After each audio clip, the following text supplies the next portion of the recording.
Okay. Good morning. As Mr. Mueller said, I'm Bradley Koskowich. I'm a research assistant in the Coastal Dynamics Lab at the Conrad Blucher Institute at Texas A&M Corpus Christi. That was probably the hardest part of my presentation this morning, so didn't mess that up. We're okay. And again, thank you to EnerGIS for the scholarship award. I'm really happy to be here. This is my kind of place with all the talk about technology and other things going on. Just a quick note before I get into things here, there are a lot of acronyms that are in this presentation, and they all deal with things that are related to the Gulf of Mexico. So y'all are probably not familiar with the vast majority of stuff. I will endeavor to explain it as thoroughly as I can while we're going. But really the research that I've been doing is more about visualization of GIS data using web technologies that actually aren't ArcGIS Online. And the end results that we can get out of open source and free technologies along those lines. So the project that I've been working on has been using geospatial analysis and data like you would use in your classic ArcMap tools and Esri products to trace tar that you would find on the beach as tar balls or just piles of petroleum product back out into the Gulf following the path they would have taken to arrive. And part of what we do in the Coastal Dynamics Lab at TAMUCC is community outreach or commercial outreach or academic outreach. We always like to include some kind of just communication with industry or with the local community about what we're doing and things that they may have an interest in. And in order to make that happen, we do a lot of mobile application development and web application development, which is why we pick web technologies 9 times out of 10 for the things that we do. And just to give you an idea of the complexity of things that we are working with here, this is a live visualization using OSCAR data, which is the Ocean Surface Current Analysis in Real Time provided by NOAA, and on a global scale. And as you can see, the surface currents in the Gulf of Mexico here that we're dealing with are really quite complicated. There's no sort of simple clockwise motion that you can use to reverse trace things as they come out. And while this does look really, really cool, you may notice that there is a gap between where OSCAR stops and where the shoreline actually is. And that is where the focus of our research has been, at least as a starting point. And what we have been using is the Northern Gulf of Mexico Operational Forecast Model, EnerGIS, which is provided by NOAA. And this is an image of that model. The grids range from approximately 10 kilometers square in size down to 600 meters, so it can be a very high resolution model. And there is a wide range of data that is attached to every single cell, everything from wind information, water levels pulled from FVCOM, which is the finite volume ocean coastal model, information from the ocean tide database circa 2001. There's water level, temperature, and salinity observations from co-op stations. There's just a very, very dense amount of data that is included in the model. And extracting that and turning it into something that can be visualized on a mobile device was actually a fair bit of a challenge. Mostly because I couldn't find a starting point for something geospatial. I had to go digging through the EnerGIS file transfer repository to look for information I could use to build a script that would let me create this shapefile. I'm sure anybody who's gone data digging before things like data.gov existed knows just how much fun I had doing that.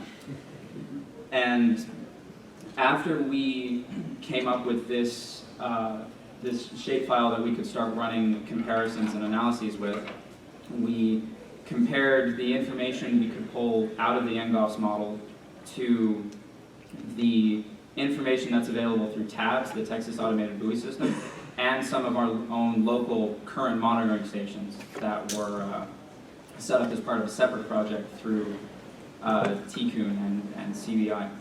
And we ran a solid comparison between June 2014 and March 2015 on the data, and we found that the EnerGIS model has a bias towards underestimating surface currents. NOAA's aware of that, and they are working on figuring out why it exists. We just adjust the data as we take it in so that we have something that's more representative of what we're working with in terms of validation for information around our area of the coast. And we just continually refine and adjust things as we get more information. But now comes the heart of what we've been doing, which is creating our mobile application. And in order to make this work, we did have to separate a lot of the geospatial queries and components and things that you would usually do in Esri products or using ArcGIS Online into a separate system that could mimic that functionality without actually using Arc. And what we started out with was an isolation of all of these cells, which are shown in pink up there, that border land masses on the Gulf. Because when people find tar on the beach, that's the first place you're going to have to look is what cell is bordering the coastline or whatever island you're on. And from that, all of our information is passed off to a server after running a point distance analysis algorithm, very much like what you would find in ArcMap. The challenge with making this something that can run on mobile is that the EnerGIS model has 174,000 cells. And browsers are made to load data, but they're not made to load that much data. So by isolating out the cells that border land masses, we can reduce that number from 174,000 down to 6, which in terms of size is, at its most compressed, the EnerGIS model is 14 megabytes, and the 6,000 cells that we use for our initial query are just under a megabyte, which makes things a lot snappier for a browser. And from that, we have a server that the client sends a information packet to, and the client recursively goes, or the server, excuse me, recursively goes from its processing script that uses a series of geospatial and geomatics transformations to our database, which contains a lot of time series information regarding the EnerGIS model and the currents that are part of it. And we take the current components and compute the magnitude and bearing of the components, which are shown in the little red arrow in the corner, and invert it and recompute the coordinates as we go so that we end up with something that looks like a path of triangles traced throughout the Gulf. And this just continues on and on and on until eventually the coordinates leave the model grid and then it stops. And normally, when you're doing something like this, you could just do a point-to-point coordinate lookup using a spatial location query in Arc.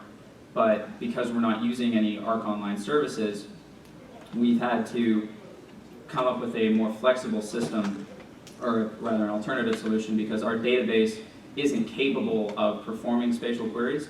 So we made this pegboard, which is 68 million points.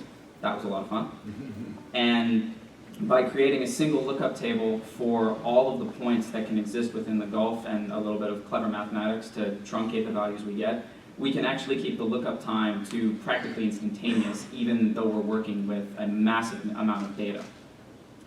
And I had planned on showing a live demo, but anybody who's familiar with server administration or web development technologies knows that there's nothing that quite gets you up in the morning when somebody calls you and says, hey, we fixed that thing that wasn't broken. So this is what the end result that we're shooting for looks like. You can clearly see that the EnerGIS model is actually loaded into a browser. This is a screenshot. And we're using a series of visualization libraries that are open source and free. This is a very basic example of what those libraries are capable of. You can do a lot more with them than we have so far.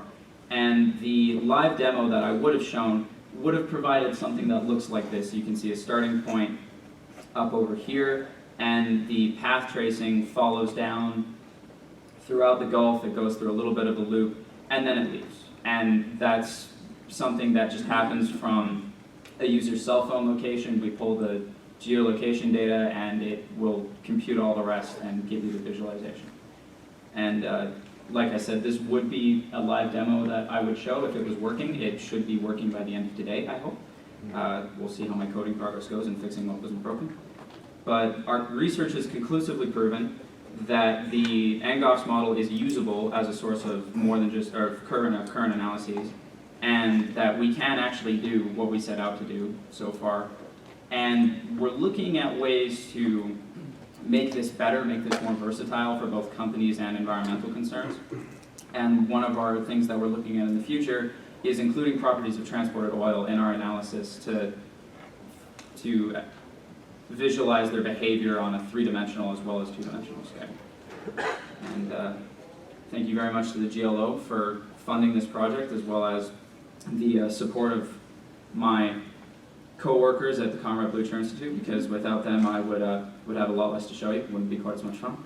And if anybody has any suggestions, questions, you can email Dr. Tissot, who is my research coordinator, or myself, or just the generic cbiapps@gmail.com line. And if anybody has any questions, feel free to catch me during the break and we can talk. Thank you all very much.